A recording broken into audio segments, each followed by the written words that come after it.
É importante pensar que a nossa vida devocional, ela é necessária para o nosso crescimento espiritual, né? Ela não substitui o culto público, assim como o culto público não substitui a nossa vida devocional. São dois aspectos diferentes da construção da nossa espiritualidade. A Bíblia nos ensina essas duas dimensões. Uma dimensão que é comunitária e pública, que nós fazemos com o povo de Deus, com a igreja reunida, mas também uma dimensão que ela é individual, que ela é, e aí a gente usa esse termo, né? Que ela é devocional, a nossa devoção particular. Nós vemos a Bíblia ensinando isso inúmeras vezes. Um tipo de vivência espiritual que é vivida em casa, que é vivida só entre nós e Deus. Aquilo que nós aprendemos de maneira mediada pelo ensino de outros, pela exposição da palavra, pelas canções, tudo isso tem um valor. Mas também a nossa busca pessoal, na nossa leitura a partir da Escritura, na busca por entender de maneira imediata, ou seja, sem meios, aquilo que o Senhor está falando e aplicarmos de maneira mais direta na nossa vida, isso constrói a nossa espiritualidade. É muito comum na vida cristã nós estacionarmos no primeiro nível, em de termos sempre um conhecimento da Bíblia que seja mediado por alguém. Seja no estudo, seja na pregação da palavra, seja na leitura de livros, seja em vendo alguma coisa na internet. E, de novo, todas essas ferramentas são importantes, são boas, são justas, são úteis, mas elas não devem ser o todo da nossa espiritualidade. Mesmo porque, quando nós ouvimos a exposição, um estudo, nós estamos ouvindo o esforço de alguém, que tem o seu valor. Mas pessoas são falíveis e interpretações humanas são falíveis. Não é à toa que nós temos um sem número de áreas onde existem debates a respeito de pontos da teologia e que pessoas vão chegar a partir dos textos a uma conclusão, outras vão chegar a partir dos mesmos textos a outra conclusão.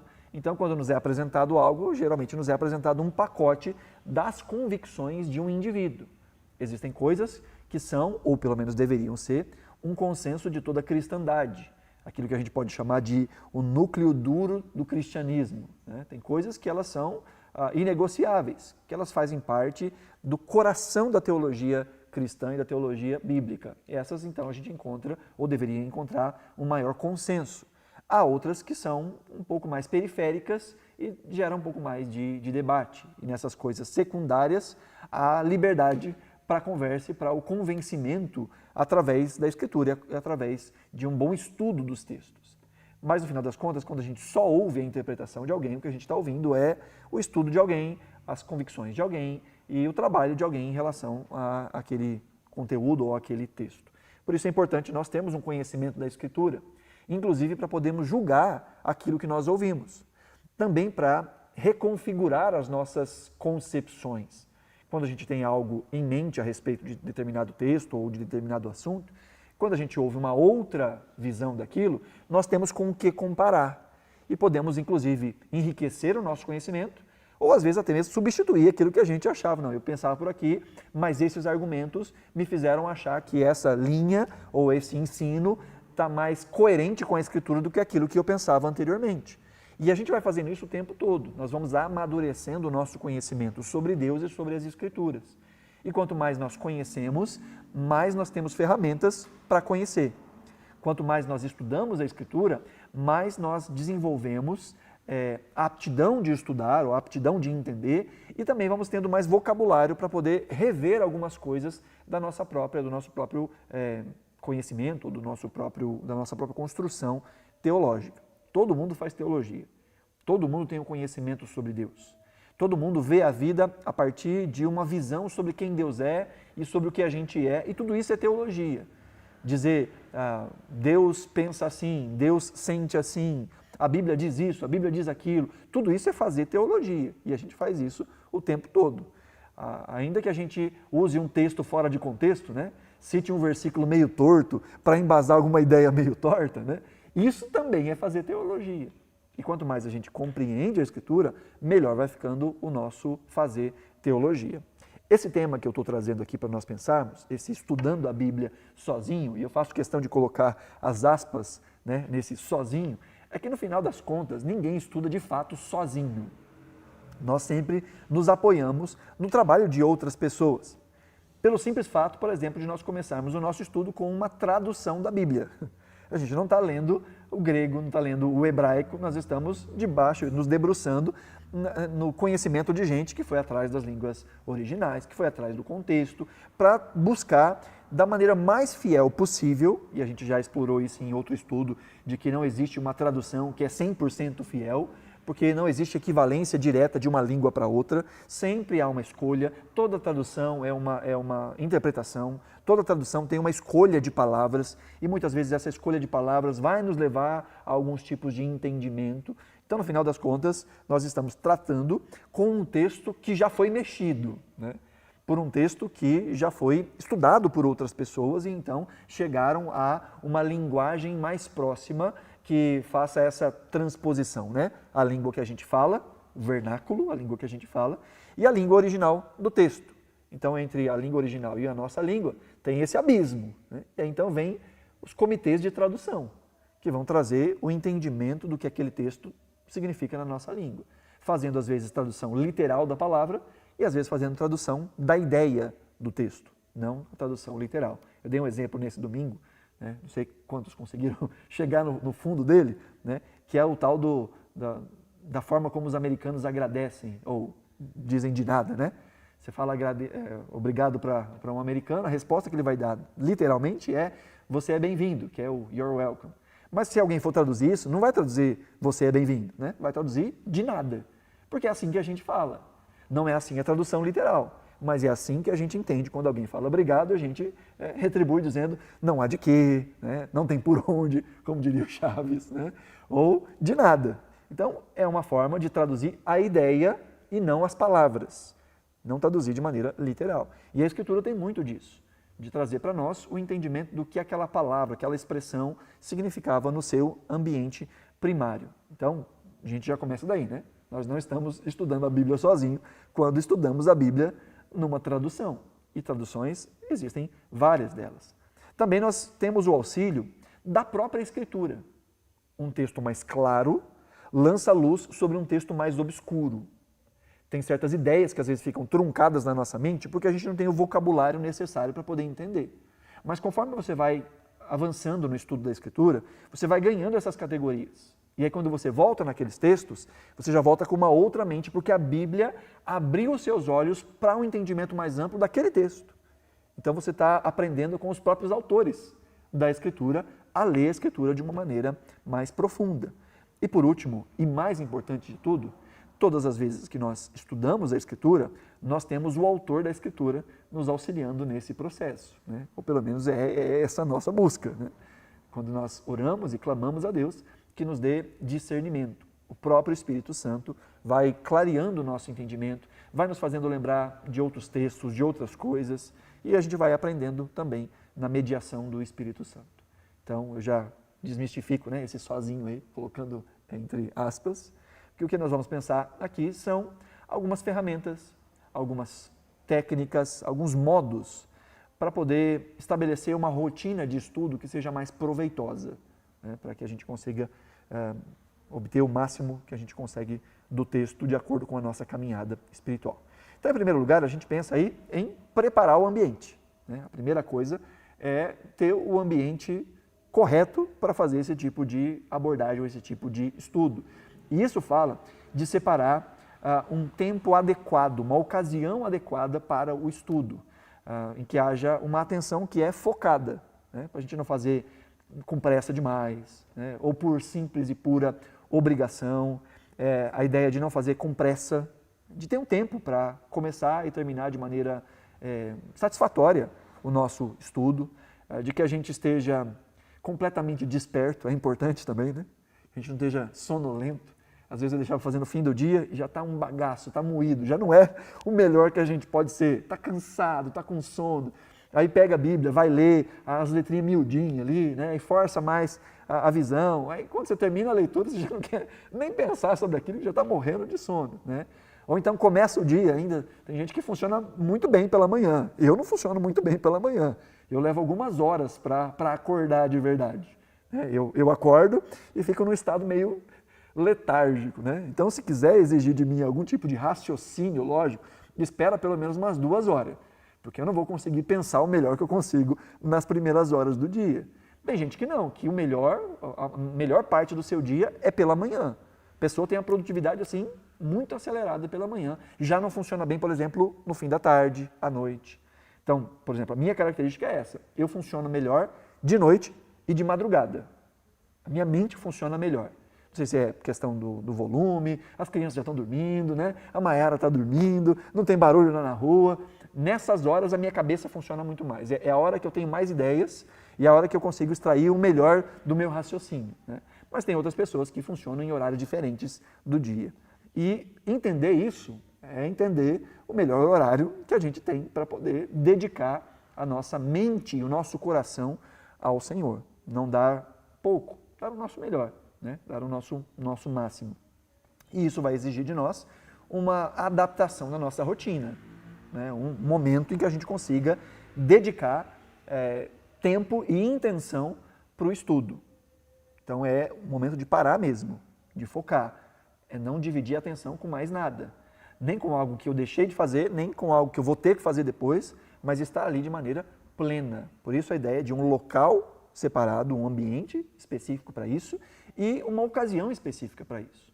E por local, eu falo de um local que você tenha privacidade, né? Um local que você tenha uma luz adequada, que você tenha um mínimo de barulho que venha te tirar a sua atenção, né? Não dá para fazer na mesa da sala com a televisão ligada, você vai estar dividindo a atenção. Tem gente que consegue, é multitask, consegue fazer, né, mais de uma coisa ao mesmo tempo, mas de maneira geral a gente vai perder a atenção. Então separar um lugar que seja adequado, às vezes é no quarto, às vezes é no fundo de casa, né? Às vezes é no banheiro da empresa, um lugar onde você vai conseguir ficar sozinho e vai ter tempo. E esse tempo vai depender também da profundidade que a gente espera no que diz respeito ao estudo, né? Então, tem rotinas de estudo que são mais profundas, então vão exigir mais tempo. E outros tipos de estudo, como a gente vai ver hoje um exemplo da prática devocional. Então, a prática devocional ela é um pouco mais rápida. Dá para você fazer um devocional com qualidade com 15 minutos. Então, se você separar 15 minutos do seu dia, você consegue ter uma produtividade de aplicar a palavra no seu coração ali. Mas quanto mais você vai querendo se aprofundar no estudo, mais tempo você vai precisar, mais dedicação vai precisar e mais esses ambientes de local e de ocasião vão ser necessários de serem avaliados. Preparando o ambiente também no que diz respeito ao nosso coração, né? A gente não prepara só o ambiente externo, a gente prepara também o ambiente interno. E isso também está relacionado com o ambiente externo. Essa questão das distrações, essa questão da angústia, da agonia, de ter que fazer alguma coisa, de falar, não, eu tenho só 15 minutos, porque daqui a pouco eu tenho que sair correndo, não sei o que lá, então você já vai naquela agonia. Não, prepara o coração. Melhor não fazer, quando está assim é melhor não fazer, né? Espera um tempo mais adequado para que o seu coração esteja no local certo, né? Naquele momento ali para aquela prática. E algo que é fundamental em todo o nosso tempo de estudo é sempre um espaço para oração. Antes de abrir a Escritura, antes de ler o texto, pedir para que o Espírito Santo prepare o nosso coração. Quando a gente fala de estudar a Bíblia, nós temos que entender que a Bíblia ela tem duas dimensões, né? A primeira dimensão é que a Bíblia é um livro como qualquer outro. Um livro como qualquer outro. Ou seja, as regras de interpretação de texto que funcionam para os outros livros, funcionam para a Bíblia. Entender a sintaxe, entender quem é o sujeito, né, verbo, qual é a ação. Essa forma que a gente lê um texto, a gente entende o texto, a gente vai, logicamente, entender a Bíblia. Então, nesse sentido, a Bíblia é um livro como qualquer outro e exige de nós um esforço como o esforço de ler qualquer outro tipo de livro. Por outro lado, a Bíblia é um livro como nenhum outro. Nenhum outro livro é como a Escritura, em certo sentido. Ela não é só uma fonte de informação, ela é fonte de transformação. Então, ela é aplicada ao nosso coração pelo Espírito Santo. Como diz Paulo, que o homem carnal não consegue compreender as coisas que são da fé, porque essas são espirituais e só podem ser discernidas espiritualmente. O que Paulo está dizendo não é que as pessoas não conseguem entender o que o texto está dizendo. Você pega ali uma frase, você lê a frase e você entende a frase. Não é isso que Paulo está dizendo. Qualquer pessoa com um pouco de capacidade de interpretação, lê um texto e vai entender ali o que o texto está dizendo. A questão é como essa palavra cai no nosso coração de maneira transformadora.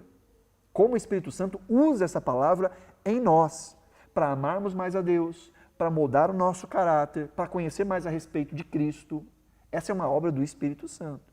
Portanto, há uma parte que é um esforço nosso, de dedicação, de estudo, de tempo, de raciocínio, mas há uma outra parte que só o Espírito Santo pode fazer, que é a aplicação da palavra aos nossos corações.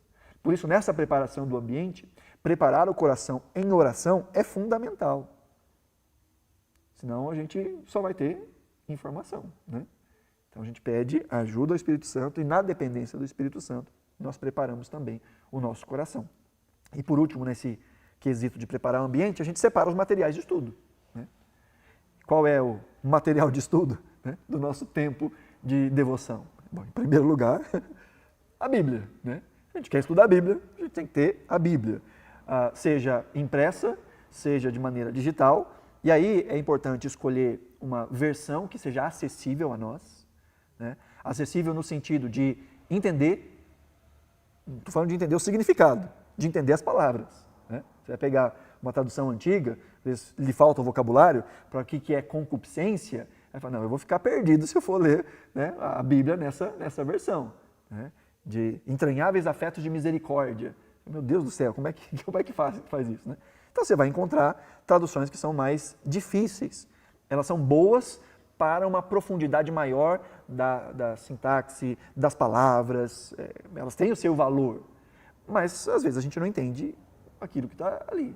E aí a gente vai para os recortes de ensino que se espera de quem leia certas traduções da Bíblia. Então você pega algo mais intermediário ali, como uma NVI, uma Nova Almeida atualizada, uma Almeida século XXI, que ela vai guardar ali uma fidelidade com o texto original, a ordem que as palavras aparecem, mas ao mesmo tempo vai traduzir a ideia de uma maneira mais próxima da gente. Então pegar, no mínimo, aí uma Bíblia mais intermediária. Mas se ainda assim for difícil, melhor ir para uma versão mais acessível ainda. Vai para uma nova tradução da linguagem de hoje, né? Às vezes até mesmo para uma Bíblia à mensagem.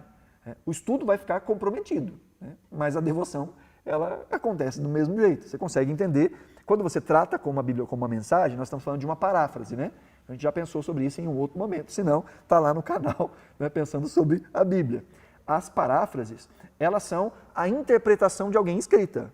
Então, alguém leu o texto, entendeu o texto e escreveu. No caso da mensagem, o Eugene Peterson e toda a sua comitiva. Então, você vai encontrar ali uma interpretação do texto propriamente dito. Então, você já vai para o texto sabendo disso, né?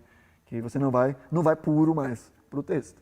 Mas, quanto mais próximo você puder chegar do texto original, isso voltando aí nas linguagens mais eruditas, por assim dizer, mais fidelidade você vai ter na hora de fazer o seu estudo. Mas, de novo, escolha aquela versão que está mais acessível para você. Não adianta nada a Bíblia ser fiel ao grego e ao hebraico, mas você não conseguir tirar nada dela, né? Então, vai numa versão que seja mais acessível dentro da sua linguagem. Algo que seja confortável de ler. Às vezes pega uma Bíblia, aquela Bíblia dos Gideões, já viu a Bíblia dos Gideões? Tem só o Novo Testamento, aquele azulzinho que eles entregam em hotel, sabe? Que até entregava em escola antigamente, né? Aí você vai abrir, a fonte está -2, sabe? Você tem que ler com uma lupa, né? É difícil você conseguir seguir linha por linha, porque é muito pequeno o texto. Já vai trazer complicação. Então, escolha uma leitura que seja agradável, né? Uma Bíblia que tenha... Eu comprei uma Bíblia, eu nem trouxe ela hoje. É a Bíblia que eu uso para as minhas exposições. Ela é extra gigante, né? E eu não preciso usar óculos ainda, né? Mas ela é extra gigante. Por quê? Para que na hora que eu estiver aqui fazendo a exposição, eu possa olhar para baixo, né, sem ter que abaixar assim para poder enxergar o texto. Eu olho e eu já consigo ler, porque a letra está num tamanho adequado. Então tem Bíblias com letra grande, gigante, extra jumbo, tem de tudo, né? E fora isso tem os aplicativos da Bíblia, tanto no celular como no computador, que dá para a gente ampliar ainda mais o texto. E fora isso, os aplicativos da Bíblia nos dão a capacidade de ouvir a Bíblia. Às vezes você fala assim, minha leitura não é tão fluida. É importante fazer a leitura, porque isso vai trazendo mais fluidez para a leitura. Mas às vezes você fala assim, eu tenho dificuldade na leitura. Pois é, tem aplicativos que vão ler para você. Então qual é a melhor coisa? Põe no aplicativo, liga ali para ele começar a ler, põe numa velocidade básica, né? Não vai colocar vezes 2, vezes 3, põe ali no 1zinho mesmo e vai seguindo a leitura junto com quem está falando. Eu faço bastante isso. Eu coloco para ouvir e vou lendo, que aí eu tenho 2 estímulos, né? Tem o estímulo da leitura e o estímulo da audição. Você vai guardar muito mais a leitura que você está fazendo. Tá? Então, escolha uma boa Bíblia, com uma letra legal, com uma tradução legal, isso vai ajudar no processo de estudo. Segundo lugar, caderno para anotações. Né? A grande diferença entre ler a Bíblia e estudar a Bíblia é que para estudar você precisa de um caderno e uma caneta. É assim que a gente estuda, tem que fazer anotação. Tem que colocar suas impressões, tem que colocar suas dúvidas, tem que conversar com o texto. E isso a gente faz com papel e caneta. Eu nem aconselho fazer isso com computador, com aplicativo, papel e caneta mesmo, na mão, né? Como os sumérios faziam, né? Como os homens das cavernas faziam, papel e caneta. Primeiro porque tem uma questão sinestésica, a gente grava muito mais as coisas que a gente escreve do que as coisas que a gente digita, isso comprovado cientificamente. Então ajuda também nesse processo. Né? E também você tem um engajamento maior com o texto. Você consegue rabiscar, você consegue puxar uma linha para um lado, para o outro, pintar, colorir. Né? Então seja criativo com o seu caderno. E aí vem então o caderno de anotações e, obviamente, caneta. Aí a gente pensa também em coisas mais opcionais que vão ajudar nesse processo. Por exemplo, dicionário, que vai ajudar a entender uma ou outra palavra que talvez não esteja no escopo do nosso entendimento. Lápis colorido. Né? Se vocês pegarem algumas bíblias que eu tenho, elas são todas coloridinhas, né? Mas aí eu tenho a minha forma de legendar aquilo. Né? Então você coloca uma legenda para verbos, por exemplo. Aí você vai ler um texto, você coloca todos os verbos de uma cor só, que você consegue ver o movimento que o texto está fazendo. Né? Ou alguma palavra, por exemplo, nas cartas de Paulo, principalmente Filipenses, a gente vê muitas vezes a expressão em Cristo ou nele. Então é muito legal você pegar uma canetinha ou um lápis de cor e todas as vezes que aparecer essa expressão, você vai pintar ali. Que aí você olha, não é que tem mesmo? Muitas vezes. Isso vai ajudando nesse processo de memorização, de identificação do texto. Então, às vezes, marcas coloridas vão ajudando. Né? Eu coloquei aqui dicionário. Tem também o dicionário bíblico. Isso é um pouco menos acessível do que um dicionário comum, se bem que hoje a gente tem na internet também dicionários bíblicos muito bons. Qual a diferença do dicionário para o dicionário bíblico? O dicionário bíblico nos explica palavras da Bíblia. A gente pega, por exemplo, um termo, graça. Você vai para um dicionário normal, vai ter alguns significados. Você vai para um dicionário bíblico, ele vai te dar um significado mais teológico do que significa aquele termo dentro da Bíblia. Justificação, santificação, redenção. Né? São termos que às vezes a gente vai para um dicionário comum, você vai ver só ele sendo usado como equivalente de uma outra coisa. Né? Sei lá, remissão ou justificação. Aí vamos colocar, não, é o equivalente à salvação. É uma forma de explicar, mas não explica de maneira mais ampla o que significa aquela palavra em si. Se a Bíblia usa palavras distintas em momentos distintos, algum motivo tem. E quanto mais a gente consegue entender as palavras, o que elas significam, o nosso estudo vai ficando mais rico. Às vezes a aplicação final é a mesma, se você substituísse aquela palavra por salvação, por exemplo. A aplicação final é a mesma. Mas quando você entende o termo, você vai ganhando mais profundidade no estudo da Escritura. Então, esses materiais opcionais vão ajudando. Aí a próxima parte, então, é escolher o texto. Né? O que é que eu vou meditar? O que é que eu vou estudar? A Bíblia tem 66 livros. Né? São milhares de versículos. Como eu vou escolher o que eu vou estudar? Primeiro é bom nós considerarmos o que é a Bíblia. E se você não estava aqui nos nossos estudos sobre o que é a Bíblia, a gente tem uma série dedicada a isso no canal, sobre o que é a Bíblia. E entender que a Bíblia é uma coletânea de livros.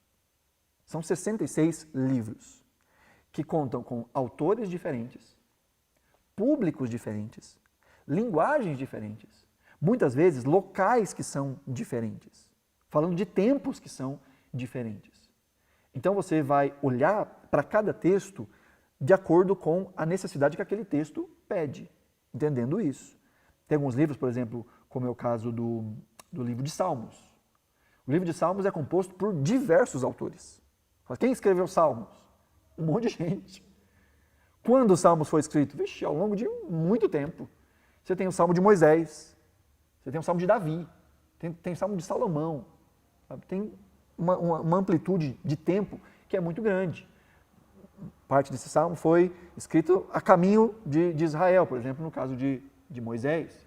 Outra parte foi escrita em Jerusalém, em Israel. Alguns salmos foram compostos na Babilônia, durante o tempo do exílio babilônico. Então a gente tem momentos diferentes que vão dar para a gente uma forma diferente de enxergar o texto. É bom lembrar que existem estilos, autores, públicos, propósitos que são diferentes e, portanto, também são distintos. Vários gêneros. Então, quando a gente pega um jornal, a gente interpreta o jornal de um jeito, não é? Quando a gente pega uma história em quadrinhos, a gente vai interpretar a história em quadrinhos de um outro jeito.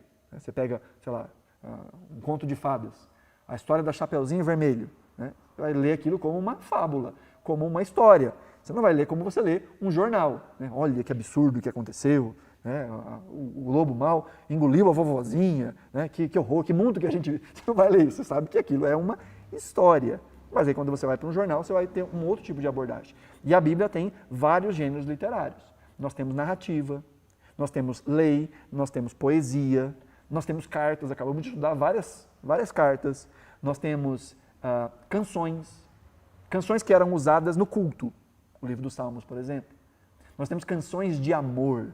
Você vai lá para os cânticos de Salomão, são canções de amor, né? Você vai interpretar as coisas de uma forma diferente. Tem aquela música, não lembro quem que é o autor, né? Você é luz, é raio, estrela e luar, manhã de sol, meu iaiá, meu ioiô. Lembra dessa música? É do Wanda essa música? Você entende que isso é uma poesia, é uma música, né? Quem é que é esse indivíduo que concentra todas essas características, né, de ser sol, lua, raio, estrela, luar, manhã? Não é um indivíduo específico, mas é alguém que está recebendo esses adjetivos de maneira poética. Então a gente vai olhar para cada texto de acordo com as suas características. Você vai encontrar genealogias. Então tem um jeito certo da gente ler genealogias. Tem textos que são proféticos. Tem textos que são apocalípticos, né? E vi uma besta que saía do mar, que tinha tantos chifres. Como é que eu vou entender isso? Então tem textos que pedem para nós um tipo de abordagem que é diferente. E aí, considere isso na hora de ler a Bíblia. Principalmente no que diz respeito a em que ponto da caminhada de fé você está. Às vezes o indivíduo nunca leu a Bíblia, quer começar por Apocalipse. Vai travar as 4 rodas. Não vai conseguir. Porque Apocalipse é um resumo da Bíblia toda. Tem citação de Gênesis, Êxodo, Levítico, tem citação da lei, tem citação dos profetas, tem figuras que estão nos poéticos. Ali, se você não passou por toda a Bíblia antes, se tentar entender o Apocalipse antes de passar por toda a Bíblia, você não vai dar conta. Então tem algumas coisas que precisam de pressupostos, conhecimentos que são anteriores. Então a gente vai estudar aquilo que está mais perto da nossa capacidade de interpretação. Então, por exemplo, é mais fácil entender o Novo Testamento do que entender o Antigo Testamento, porque está mais perto da gente, né? Nós estamos debaixo da Nova Aliança, aquilo do qual se trata o Novo Testamento.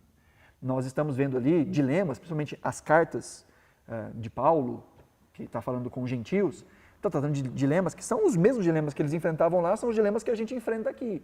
Então é muito mais fácil, por exemplo, você entender uma carta do que você entender Juízes, do que você entender crônicas. É muito mais fácil você entender textos do Novo Testamento. Então vai começar nesse processo de estudo, começa por textos mais fáceis, que aí você vai ganhando, né, massa muscular, né, para poder chegar nos textos mais difíceis. É igual a academia. Antigamente eu ia na academia, muito tempo atrás, né? Vou voltar, em nome de Jesus.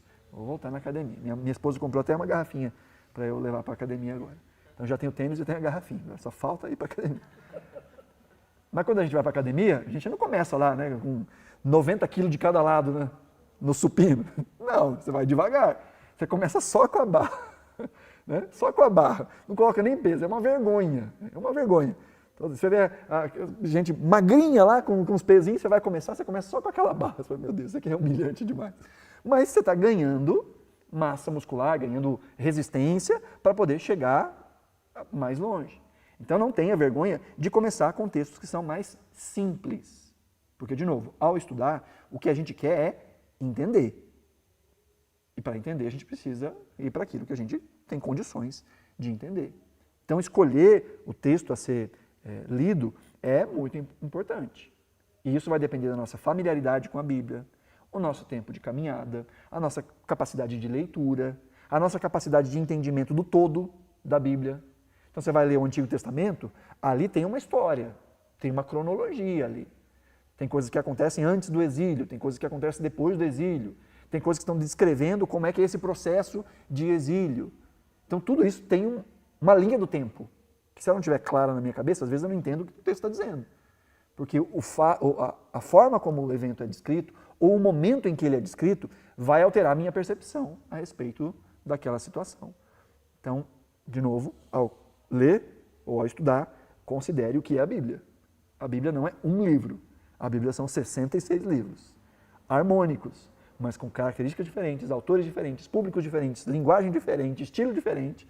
Então, ao chegar, lembra, eu vou começar sempre do zero quando eu começar um novo livro. Eu vou tentar entender primeiro o gênero e a partir daí eu vou pensando um pouco mais. Bom? E aí, a minha dica é, leia um livro inteiro. É só com a Bíblia que a gente faz aquilo que a gente não faz com nenhum outro tipo de livro. Esses dias atrás eu achei um paralelo, né? Que é com a lista telefônica. A lista telefônica, ninguém lia a lista telefônica inteira, né? Um dicionário, né? Você vai lá, escolhe uma palavra específica. Aí, às vezes a gente olha para a Bíblia como se fosse assim, né? Uma lista telefônica, um dicionário. Mas o texto da Bíblia, ou os livros da Bíblia, são livros completos, ou cartas completas. Então, ao ler, o que veio antes e o que vem depois, mudam completamente a nossa forma de enxergar o texto. Quer ver? Vamos para um exemplo prático. Se você puder ir, abra 1 Coríntios. 1 Coríntios capítulo 2.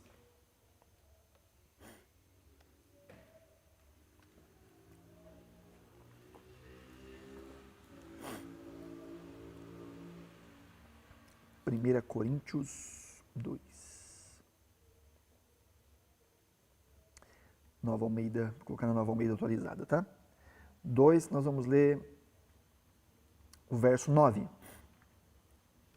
Diz assim: mas como está escrito, nem olhos viram, nem ouvidos ouviram, nem jamais penetrou o coração humano o que Deus tem preparado para aqueles que o amam. Bonito esse texto, né? Aqui Paulo está citando Isaías 64. Então aqui ele está citando esse texto. Aí a gente olha, pega esse texto e fala assim, poxa, as coisas de Deus são grandiosas, são obscuras, tão distante do nosso entendimento. Deus faz coisas tão grandes assim que a gente não consegue nem alcançar. Tá, a gente pode até pensar nisso em outros textos, mas não nesse aqui. Porque lê o versículo 10. Deus, porém, revelou isso a nós por meio do Espírito. Porque o Espírito sonda todas as coisas, até mesmo as profundezas de Deus. Veja que o versículo seguinte faz uma aplicação e uma explicação que contraria a ideia de muita gente. Fala assim, não, Deus faz coisas tão grandes que a gente não consegue compreender. Paulo está dizendo o contrário. Deus faz coisas muito grandes mesmo. Mas nós temos o privilégio de compreender essas coisas porque o Espírito Santo nos revela essas coisas. Então isso ganha uma profundidade ainda maior, né? Aquilo que estava obscuro, e a gente vai para vários outros textos dizendo que aquilo que os profetas ansiavam entender, aquilo que era um mistério, aquilo que estava oculto das gerações anteriores, Deus nos revelou essas coisas em Cristo Jesus. Então a gente vê o privilégio que a gente tem. Veja que há uma aplicação completamente diferente do texto se a gente para só no primeiro versículo. A gente pode, por exemplo, pensar também em Filipenses capítulo 4, né, o famoso verso 13 de Filipenses 4. Posso todas as coisas naquele que me fortalece. Né? Aí a gente usa isso como um versículo triunfalista, né? Dizendo, quase a teologia da Xuxa. Tudo que eu quiser, o cara lá de cima vai me dar. Né? Mas não é isso que o texto está dizendo.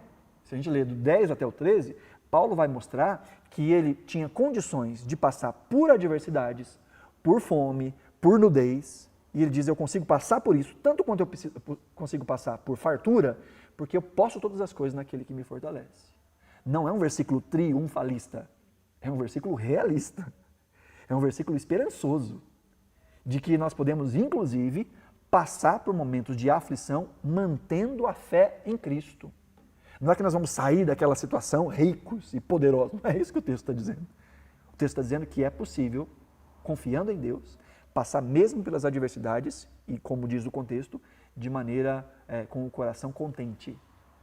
Ele vai dizer, eu aprendi a estar contente em todas as circunstâncias. A não depender de uma circunstância aos meus olhos favorável para estar contente em Deus. Paulo diz, eu aprendi todas essas coisas porque eu posso todas as coisas naquele que me fortalece.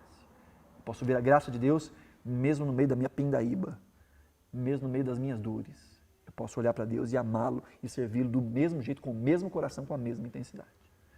Então vê como o contexto traz uma outra ideia a respeito do texto que nós estamos lendo. Né? Por isso que é importante, novamente, considerar um livro inteiro. Ler do começo ao fim. Pega o livro, capítulo 1, versículo 1 e vai caminhando em pequenas porções. Né? É bom uma leitura ampla do texto, uma leitura completa do texto, para você ter uma visão mais geral, mas depois vai aos pouquinhos. Né? Começa por um texto que seja mais familiar, mais acessível e vai lendo aí aos pouquinhos. Essa é uma forma de estudar, tá? Estou dando aqui algumas dicas. Essa é uma forma de estudar. Uma outra forma de estudar seria, por exemplo, escolher um tema.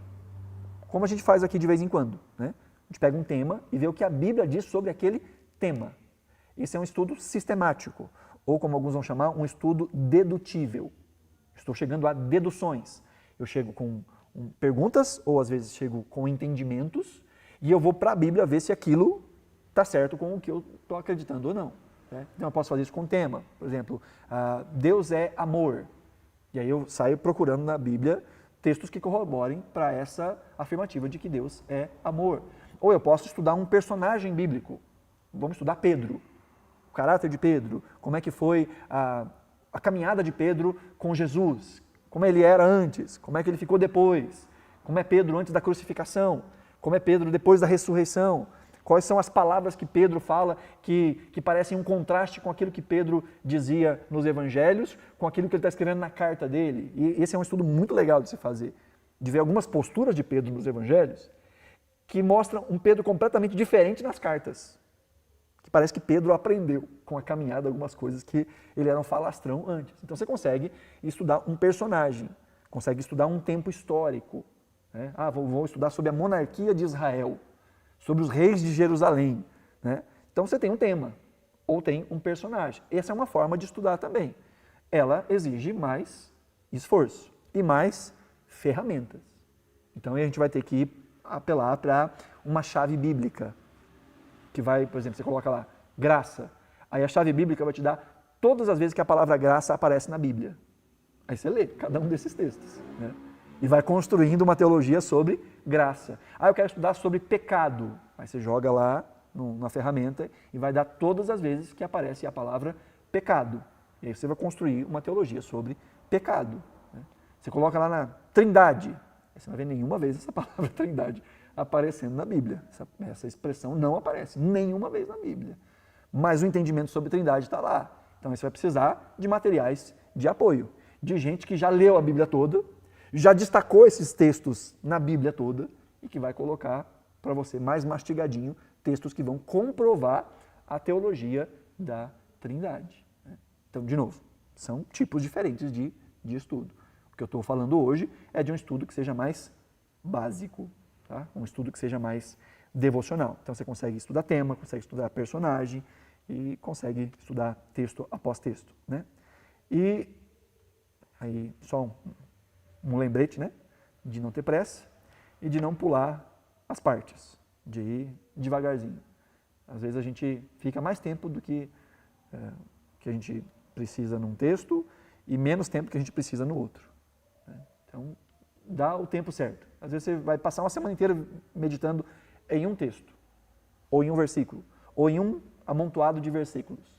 E você vai sempre sair do seu momento de estudo mais enriquecido na palavra de Deus. Então tem textos que demandam da gente um tempo maior, uma parada maior, para poder absorver o máximo que a gente pode daqui. Aí vem então as abordagens, e hoje eu vou falar de uma só como um exemplo, tá? Existem várias abordagens ou métodos de estudo bíblico e o foco vai mudar, né? Tem focos distintos e tem uma profundidade que é distinta. Alguns tipos de estudo cobram mais tempo, mais foco e mais ferramentas, outros menos empenho, menos tempo e menos ferramenta. Coloquei aqui uma listinha com alguns tipos de abordagem de estudo, tá? Essas não são as únicas, existem outras. Tem um que a gente chama de estudo indutivo, que é a gente ir para o texto sem pressupostos, sem julgamentos e deixar que o texto fale conosco. A gente lê o texto dentro do seu contexto e busca ver quais são os temas que estão saindo dali. É um tipo de estudo muito proveitoso, em que a gente está deixando a Bíblia ditar os temas. Eu não estou procurando o tema, eu estou vendo quais são os temas que o texto está me dando. E eu vou aprendendo a partir desse tema. Então a gente sai do particular para o geral. Eu vou lendo parte por parte, depois eu tenho uma ideia mais generalizada sobre algum tipo de assunto. Então eu leio toda a carta dos Filipenses, ou aos Filipenses, e eu vou lendo texto por texto, e vou aprendendo cada partezinha. E aí eu chego no final e eu entendo qual é a mensagem geral do texto de Filipenses. Vejo ideias que são repetidas, ou que são reforçadas ao longo do tempo. Mas eu estou indo passo a passo, né? Como disse certa pessoa, como é que a gente come uma baleia? Um pedacinho de cada vez, né? Como é que se come um elefante? Um pedacinho de cada vez. Não dá para sentar numa sentada só, né? E come um elefante inteiro. Não dá, né? É um pedacinho de cada vez. A gente pega o texto, então vai aos poucos. Então, quais são as etapas típicas desse processo? É a observação do texto, é a interpretação do que está significando aquele texto, aquele contexto, aquela conversa, o que essa pessoa está dizendo para aquela pessoa, por que isso é importante. Então, a gente está lendo e interpretando. E depois a gente faz uma aplicação, o que isso tem a ver comigo. E, basicamente, em todo tipo de estudo, a gente vai passar por esses estágios de leitura, de entendimento e de aplicação. Se eu leio, entendo e não aplico, o meu trabalho é meia boca. No final das contas, não me serviu muito, a não ser para ter mais informação. A aplicação é quando eu transformo esse conhecimento em algo prático. É quando eu olho para o texto e eu digo, o que isso tem a ver comigo? E aí eu aprendo com a Escritura. Não só sobre a Escritura, mas aprendo com a Escritura. Então aí o estudo indutivo está procurando o sentido do texto. Como eu disse, tem o estudo dedutivo, que vai do geral, ou seja, de um tema, de uma teologia, de uma doutrina, e vai para o particular, procurando os textos provas, né, que vão falar sobre aquilo, que vai confirmar a minha ideia, que vai confirmar a minha doutrina. Né? Eu quero pensar sobre a soberania de Deus. Aí eu vou sair caçando em toda a Bíblia textos que fazem isso. Então é um estudo mais amplo. Veja que você tem que ter a Bíblia toda na palma da mão, né, para achar essas coisas. Então é muito mais difícil, é mais amplo, é mais completo. E também tem as suas dificuldades. O estudo indutivo, por exemplo, ponto forte é que vai ajudar a gente a descobrir a verdade da Bíblia por ela mesma. A gente está despido de grandes ferramentas. Nós estamos deixando a Bíblia falar. E é o tipo de estudo que a gente consegue fazer sozinho, em casa. É o tipo de estudo que a gente consegue, nós e nós mesmos com Deus. Né? Agora, o dedutivo precisa de mais traquejo e de mais ferramentas. Né? Então vai te dar um pouquinho mais de trabalho. Mas também tem o seu ponto forte, de conseguir sistematizar doutrinas, sistematizar ideias. Eu fiz o meu mestrado em teologia sistemática, que é exatamente essa ideia mais dedutiva. Né? A gente pega os temas da Bíblia e coloca em caixinhas. Né? Que a Bíblia fala sobre pecado, aí vários textos, aí você constrói uma teologia sobre pecado. Isso é teologia sistemática. A cristologia, a pessoa de Cristo. Tem Cristo no Antigo Testamento, falando sobre quem é o Messias que viria. Tem a cristologia do Novo Testamento. Então você vai separando isso por categorias. Eu acho delicioso isso. A minha cabeça absorve muito mais as ideias assim. Mas não dá para você fazer esse estudo sistemático sem ter um bom conhecimento bíblico, sem esse estudo indutivo. Né? Então, uma coisa alimenta a outra. A gente chama de teologia bíblica, essa teologia em que a gente vai estudando a Bíblia por ela mesma. Então, a teologia bíblica é a base para a teologia sistemática. Então, eu vou conseguir depois separar isso por assuntos a partir do momento em que eu tenho mais entendimento. Aí tem o analítico. O analítico ele é muito usado por pastores, pregadores, professores, que fala muito mais desses detalhes técnicos, né? O que aquela palavra quer dizer no original? Quais são as outras traduções possíveis para determinada palavra dentro do texto? A ordem que as palavras aparecem no texto, ela é importante, ela não é importante? Então isso é muito mais profundo e exige muito mais ferramenta. Esse é um processo que na pregação a gente chama de exegese, de tentar entender parte a parte. Nós não estamos buscando entender o que o texto está dizendo ainda. Nós estamos definindo culturalmente, gramaticalmente, a ordem das palavras. Então, é mais profundo. Então, a gente vai aprender palavras, gramática, contexto, tudo nesse processo, antes de entender o que o texto quer dizer e depois como aplicar isso nas nossas vidas. Vê que são camadas diferentes de estudo, que exigem de nós mais tempo, mais ferramenta, né? E uma depende da outra. Para poder fazer isso bem, eu tenho que estar com um bom indutivo pronto, né? Preciso ter um entendimento de doutrinas gerais, então eu tenho que ter uma sistemática melhorzinha na cabeça, né? Aí eu vou para essas ferramentas de línguas, contexto e etc. E por último tem aqui, nessa abordagem, existem outras, tá? Mas daqui das que eu citei, tem o sintético, que é fazer uma síntese do texto, que foi exatamente o que a gente fez aqui ao longo das nossas séries de panorama do Novo Testamento. A gente olha para o texto e entende ele de maneira geral, né? Você lê o livro inteiro e aí no final você fala assim, esse livro fala sobre, entende? Aí o que vem logo depois disso é o seu estudo sintético. Depois que você leu todo o texto, você faz um resumão na sua cabeça e fala, esse livro fala sobre tal coisa, né? Então é um estudo bem geral, bem amplo. Ele é importante, tanto é que a gente está fazendo uma série gigantesca exatamente usando essa técnica que é do estudo sintético. Então a gente está tentando entender todo o livro ou todo um tema, também pode ser aplicado a todo um tema. E o ponto forte é que você vai entender a mensagem completa do livro, né? Uma leitura panorâmica ou teológica da Bíblia de uma maneira assim mais completa, né? Então você pode fazer isso com um livro, você pode fazer isso com um conjunto de livros. Então, por exemplo, a gente pegou as cartas do apóstolo Paulo. A partir disso, a gente pode elaborar uma teologia paulina, né? Com base nas cartas de Paulo, vários destaques que a gente pode fazer. Como é que ele começa as cartas, como é que ele termina, quais são os assuntos mais recorrentes que Paulo trata, né? Que tipo de abordagem que ele faz. Então a gente está estudando Paulo a partir de vários livros, né? A gente pode fazer uma teologia sobre o Novo Testamento. Pega todo o Novo Testamento, né? Como é que a gente resume o Novo Testamento? Ou o Antigo Testamento? Ou a Bíblia toda, né? Então isso é um estudo mais sintático. Agora vamos para a prática, tá? Para a gente poder encerrar. Um estudo devocional, que é o estudo mais básico que a gente pode pensar, que diz respeito ao nosso labor em relação à Escritura. Ele é mais rápido, né? Como eu disse, você faz um estudo devocional 15 minutos, quem define o tempo é você, né? E a profundidade também é de acordo com o tempo que você vai dispor. Dá para fazer em 15 minutos? Dá para fazer em 15 minutos. Dá para fazer em 10 minutos? Dá para fazer em 10 minutos. Dá para fazer em 5 minutos? Dá para fazer em 5 minutos. Dá para fazer num fôlego? Dá para fazer no fôlego. É claro que quanto mais tempo você tem à disposição, mais profundo vai ficando o seu estudo. Você pode pegar um versículo, entender o versículo e faz todo o processo devocional ali rapidinho. Aí você fez, né, um estudinho devocional. Rapidinho, mequetrefe, mas fez, né? Mas o devocional, ele fala muito mais da qualidade do nosso coração e do nosso despreendimento. Não adianta dizer, eu vou estudar 1 hora todo dia. Você não vai estudar 1 hora todo dia. Começa com 5 minutos, começa com 10 minutos, começa com 15 minutos. E vai se habituando a reservar tempo, reservar lugar, a fazer isso como um hábito, né? Leva muito tempo para a gente fazer com que um hábito vire um hábito, né? Com que uma prática vire um hábito. Leva muito tempo para que isso aconteça. Então começa realista, né? Começa num horário que você vai conseguir fazer e tenta manter isso num horário fixo, né? Para criar exatamente esse hábito. Se faz cada dia num horário, você não vai conseguir criar um hábito. Então, consagra, né? A ideia de consagrar é exatamente isso. A ideia de santificar.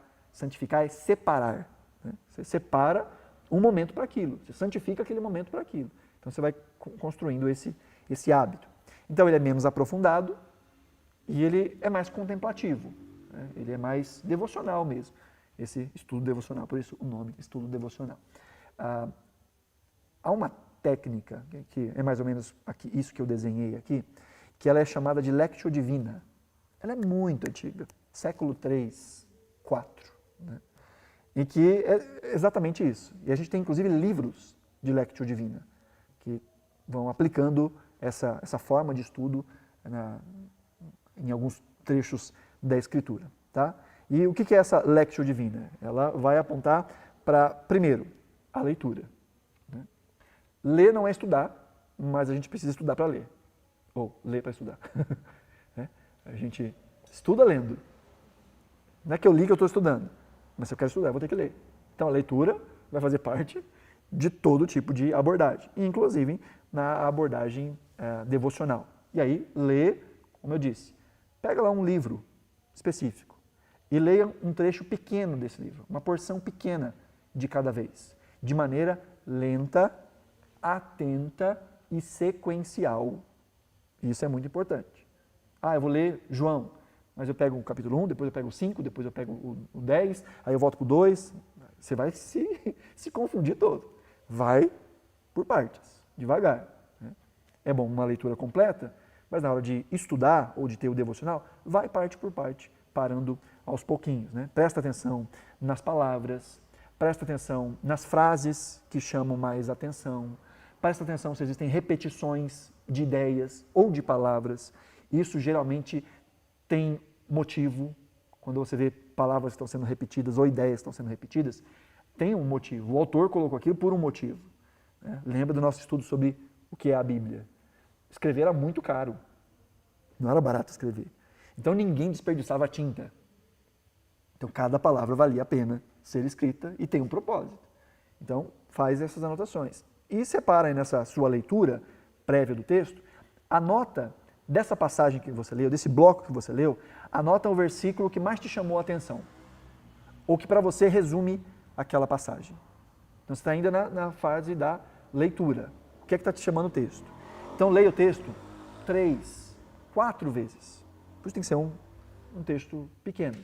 Né? Pega 5 versículos, 10 versículos. Ou aproveita aquelas divisões que tem na Bíblia, né? Tem um subtítulo. Se a divisão é pequena, aproveita aquilo lá. E lê, depois lê de novo. Depois lê de novo. Né? Você tem essa opção, lê em voz alta, depois lê ouvindo o aplicativo, absorva o texto, se familiarize com o texto, para que quando você lê o último versículo, você se lembra do que estava falando primeiro, porque a ideia está ali dentro, né?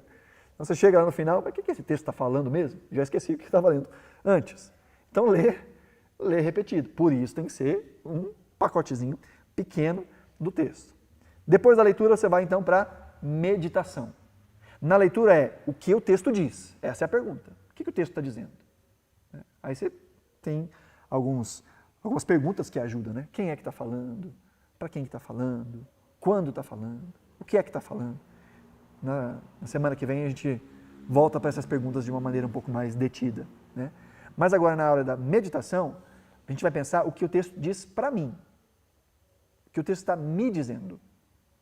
Como é que é essa palavra que está sendo dita, ou como é que é essa situação, essa cena, como isso se conecta com a minha vida. E aí algumas perguntas nos ajudam nesse processo. Por exemplo, você perguntar o que eu estou aprendendo sobre Deus nesse texto. É uma pergunta legal de se fazer no texto. Né? Nessa cena, que parte do caráter o caráter de Deus eu estou conseguindo entender melhor? O que fica mais claro? Às vezes você vai ver o caráter amoroso de Deus. Às vezes você vai ver o caráter justo de Deus. Às vezes você vai ver o caráter santo de Deus. O caráter generoso, né? O caráter perdoador. Então, esse texto, o que ele me mostra sobre Deus? É uma pergunta legal para fazer. Outra pergunta, o que esse texto fala sobre mim? O que esse texto mostra sobre mim? E às vezes a gente vê uma situação com algum indivíduo na Bíblia e a gente fala assim, poxa, eu faço igual. Né? Ou às vezes eu não faço igual, mas o coração é o mesmo. Né? Tem essas mesmas práticas. Ou essa é uma área que eu vejo que na minha vida falta mais profundidade. Olha a fé dessa pessoa. Eu não teria, nesse caso, eu não teria a mesma fé. Se essa situação tivesse acontecido comigo, qual seria a minha reação? Então, o que esse texto está falando diretamente comigo? Né? E uma outra pergunta importante é, existe alguma área da minha vida onde esse texto se aplica? E sempre vai ter, viu? Sempre vai ter. Algumas outras perguntas que nos ajudam aí, né? Existe algum pecado que eu devo deixar com base nesse texto? Existe algum mandamento que eu devo obedecer com base nesse texto? Existe algum exemplo aqui que eu posso seguir ou eu devo evitar dentro do texto? Né? Existe algum erro que eu devo evitar? Existe alguma verdade que eu posso incorporar na minha vida? Algo que eu ainda não pratico, talvez nem sabia que existia, mas que eu posso colocar em prática na minha vida? Né? Existe aí alguma promessa da qual eu preciso tomar consciência ou viver de acordo e deixar com que meu coração seja irrigado por essa promessa? Às vezes você se sente muito fraco, muito desprezado, aí você vê as promessas que Deus faz pra gente e fala, poxa, eu acho que eu não sou tão desprezado assim, que Deus me acolheu em Cristo Jesus. Você começa a olhar para as promessas de Deus e começa a ver uma graça maior sobre a sua vida. Eu falei essa semana com um casal, né? A gente olha, por exemplo, aquela ideia de que Deus nos fez a sua imagem. Aí isso equilibra a gente, né? Equilibra o nosso entendimento sobre a gente. Quando a gente se acha de menos, a gente fala assim, poxa, glória a Deus, eu sou a imagem e semelhança de Deus, não sou pouca coisa não. Eu não sou um bicho qualquer por aí. Eu sou a coroa da criação. Deus me amou, Deus me valorizou, Deus me fez a sua própria imagem. Então dá um up na nossa moral. Mas por outro lado, quando eu estou me sentindo demais e eu leio que eu sou a imagem de Deus, isso me coloca no meu lugar, né? Eu sou a imagem de Deus, eu não sou Deus. Eu não posso todas as coisas, eu não sei todas as coisas, né? Eu tenho minhas limitações, eu sou uma criatura. Eu sou feito à imagem de Deus, mas eu sou imagem, eu não sou Deus. Então isso vai ajudando a gente a entender um pouquinho o nosso lugar, né? Então essas perguntas vão ajudar nesse processo de meditação. Terceiro, aí vem a oração. E aqui a oração, de novo, a gente está fazendo tudo isso com um caderno, tá? Tudo isso com anotação. Não é só aqui não, é na mãozinha. Você lê o texto, escreve lá, o texto que eu estou lendo é esse. João, capítulo 15. Aí eu vou escrever ali o versículo que mais me chamou a atenção, ou a frase que mais chamou a atenção naquela leitura. Escrevo à mão. Aí eu faço essa meditação. O que esse texto diz para mim? Aí eu vou explicar para mim mesmo o que eu acabei de ler. Eu vou dizer de novo, com as minhas palavras, o que eu acabei de ler e como isso conecta com a minha vida. E aí vem então a oração. E a oração também, eu digo para você, escreva a sua oração. Mas uma oração relacionada ao que você leu. Não é uma oração aleatória, uma oração qualquer, com base naquilo que você leu. Faça uma oração a respeito disso. Às vezes alguns textos vão trazer para nós uma oração de gratidão. Há algo ali que me faz agradecer a Deus. Pelo seu caráter, pela sua obra, por aquilo que Ele fez na minha vida, no meu passado, por aquilo que Ele fez na história. Então, uma oração de gratidão. Ou uma oração de perdão, pedido de perdão. Olhando esse texto, eu vejo que existe essa área que eu preciso confessar a Deus como sendo um pecado, então eu peço perdão. Às vezes um clamor por transformação, está ali expresso naquele texto. Eu olho o quanto eu estou distante daquilo que eu deveria ser. Então eu clamo a Deus, Senhor, muda a minha mente, muda o meu coração, muda as minhas expectativas, muda a minha forma de enxergar quando uma situação como essa acontece. Então, é uma oração aplicada ao que você leu. Ou uma oração de louvor, né? Diante de quem Deus é, diante das promessas de Deus, dizer que Deus é santo, é justo, é bom, é lindo, né? Com base naquilo que você leu. E por que é importante escrever? Primeiro que quando a gente escreve, a gente está pensando. Falar exige de nós um raciocínio diferente de escrever. Então, orações escritas são mais trabalhadas, porque elas são mais pensadas. A gente escolhe melhor as palavras, a gente faz com calma. E isso vai nos ajudar em uma outra área da vida, que é a vida de oração. Que nós vamos estar criando repertório de oração. Às vezes, as pessoas vão orar e elas oram sempre as mesmas coisas. Mas por quê? Porque o repertório de oração é pequeno. E quanto mais a gente vai conhecendo a Escritura e escrevendo as nossas orações, a gente vai ampliando o nosso repertório de oração. Motivos para adorar, motivos para agradecer, motivos para pedir, motivos para confessar. O nosso repertório de oração vai ficando cada vez maior, né? Aí, dentro da Lectio Divina, eles falam da contemplação, né? Que ela é mais difícil da gente praticar. Que é simplesmente se silenciar. É ficar quieto. Sabe? Às vezes é deixar só o coração fixar numa palavra daquele texto que a gente leu. Ou, por exemplo, você lê lá João 15, eu sou a videira, vocês são os ramos, aí a sua cabeça vai lá para a videira, você se vê um galinho, né, na videira. É a contemplação. E aqui é bom gastar um tempinho, né? Uns 2 minutos, uns 3 minutos. E você vai ver o quanto é difícil ficar 3 minutos em silêncio. Acalmar o coração. E o quanto essa é uma disciplina necessária. A gente vai falar sobre disciplinas espirituais em algum momento. E o silêncio é uma disciplina que a gente precisa muito na nossa sociedade nos dias de hoje.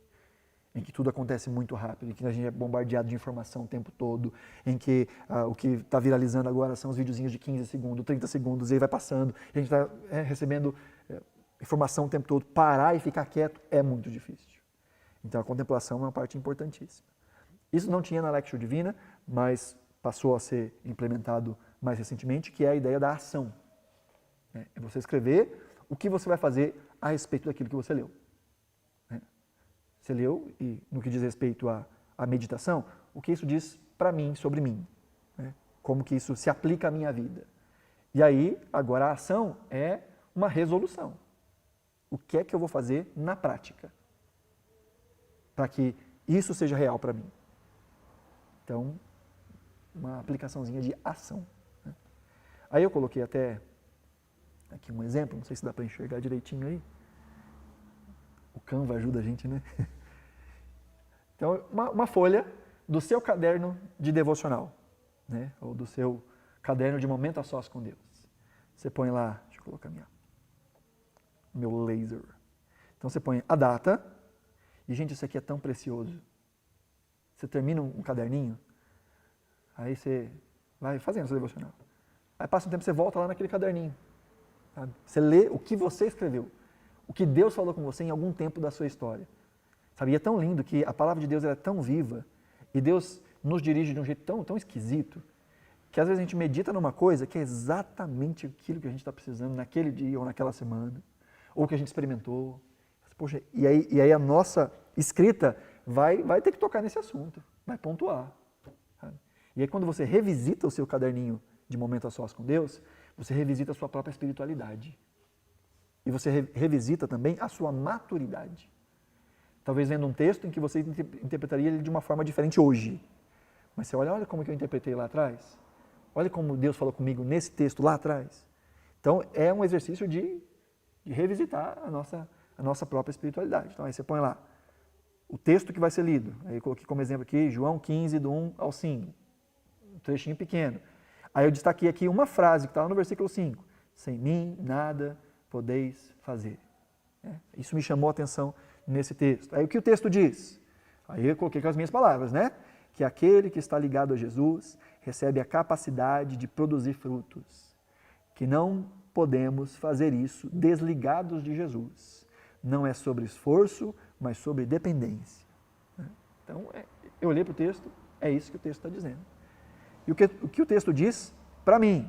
Aí eu repeti a frase. Não é sobre esforço, mas sobre dependência.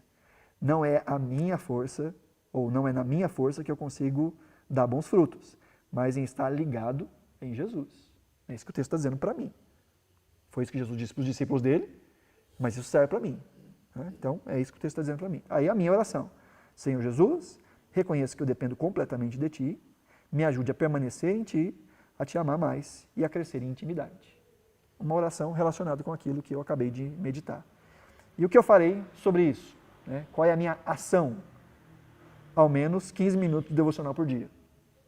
Eu quero conhecer mais Jesus? Qual é a minha ação para isso? Ao menos 15 minutos de devocional todo dia. Ler todo o Evangelho de João. Então, uma aplicação prática. Ser mais presente nos cultos. Então, aí você coloca com as suas palavras as suas ações. Talvez as ações sejam para aquela semana, para aquele mês. Então, esse mês eu vou fazer isso. É uma ação. Ou um hábito que você quer colocar na sua vida de maneira recorrente, de maneira prática. Você leu sobre perdão. Aí você coloca ação. Preciso ligar para fulano de tal e pedir perdão. É uma ação. Eu preciso deixar de lado algo que ainda me incomoda em relação à minha vida com uma outra pessoa que me magoou lá atrás. Então, como ação, eu vou ligar para essa pessoa e vou elogiar alguma coisa que ela fez. Vou dar um presente para essa pessoa. Ações que estão conectadas com aquilo que meditou. Vê que a gente sai desse âmbito da mera racionalidade, da mera informação, e transforma isso em vida. É a encarnação da palavra. A gente vê o que a palavra diz, como ela se conecta com a nossa vida, transforma isso em oração e transforma isso em prática. Tá? Então esse é um exemplo de estudo devocional. E que eu lanço um desafio para você. Ao longo dessa semana, pegar um livro pequeno, né? Pega, sei lá, uma cartinha, pega João, 1 João, ou 2 João, ou 3 João, ou Judas, uma cartinha pequena, né? E tenta fazer isso ao longo dessa semana. Tira tempo, lê, como é pequeno, lê a carta toda de uma vez, né?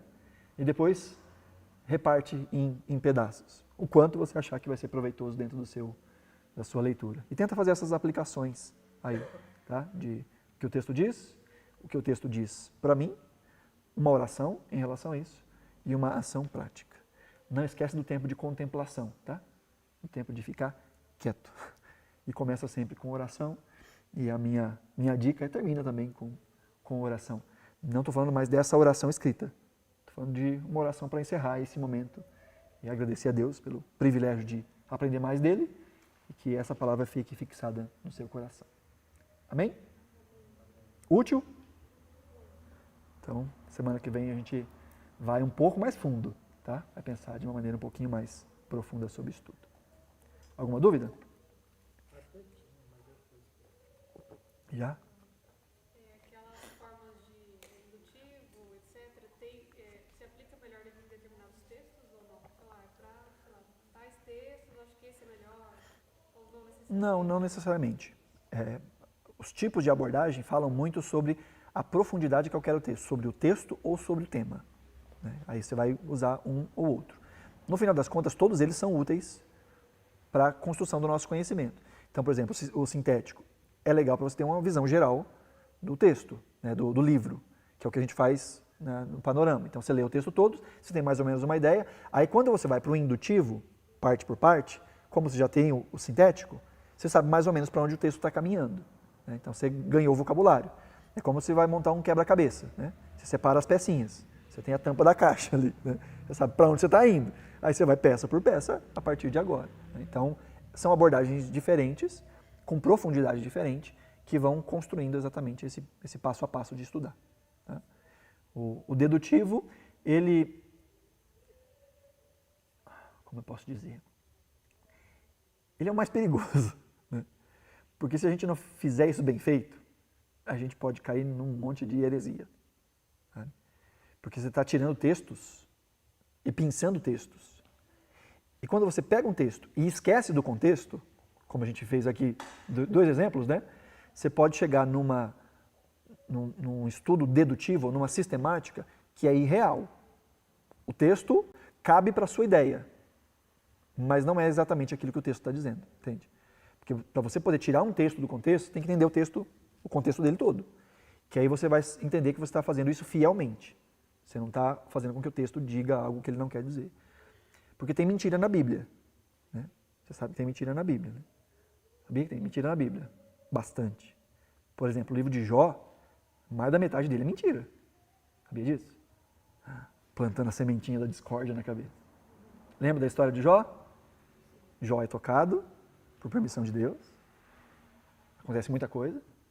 E mais da metade do livro são os amigos de Jó dizendo por que aquilo está acontecendo. E é tudo mentira. Ó, Jó, você deve ter feito alguma coisa errada para Deus estar te punindo. Mentira, não foi isso que aconteceu. Entende? Aí quando você lê o texto todo, você entende para onde o texto está caminhando. Veja, não estou dizendo que a Bíblia é mentirosa. Eu estou dizendo que existem expressões de mentira na Escritura dentro daquela narrativa que está construindo um sentido. Um sentido. Né? Então, as promessas de Satanás são mentirosas, mas elas estão lá na Bíblia. Né? Quando Satanás fala para a mulher, Deus não quer que você seja como ele. É mentira, mas está escrito lá. Né? Então, você pega o texto fora do contexto, você pode entender algo errado. Por isso eu falo que o dedutivo é mais perigoso, tem que ser bem feito. Né? E não é à toa que as igrejas mais bagunçadas, com as teologias mais esquizofrênicas que existem, não pregam expositivamente. como a gente faz aqui. Pega um livro, pegou Tiago, capítulo 1, capítulo 2, capítulo 3, capítulo... Vai ver as igrejas bagunçadas. É tudo, hoje vamos entender sobre o tema tal. E o pastor vai em Gênesis, Êxodo, Levítico, Apocalipse, faz aquela salada de fruta e está aqui. Né? Aí você vai para casa e fala assim, bom, ele falou a Bíblia, do começo ao fim, então é de Deus. E por isso tem gente sendo enganada por gente picareta ou por gente que não é mal intencionada, mas tem uma teologia torta. Porque não faz um estudo indutivo, não conhece a Escritura, só conhece versículos.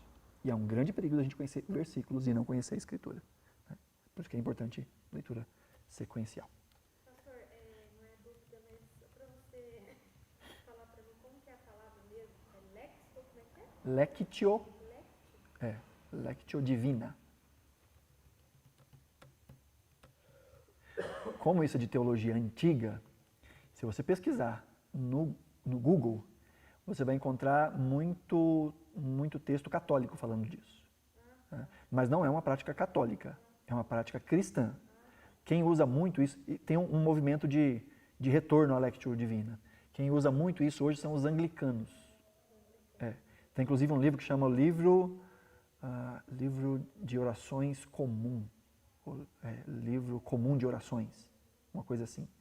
Que ele é exatamente essa ideia de pegar textos para momentos da vida e tem ali uma Lectio Divina. Né? Alguns chamam de leitura orante da Bíblia. Né? Então, são temas que você vai encontrar. Tem dicas legais na internet sobre isso. Tá? Eu só estou levantando a bola aqui. Você vai encontrar teologia católica, porque também tem.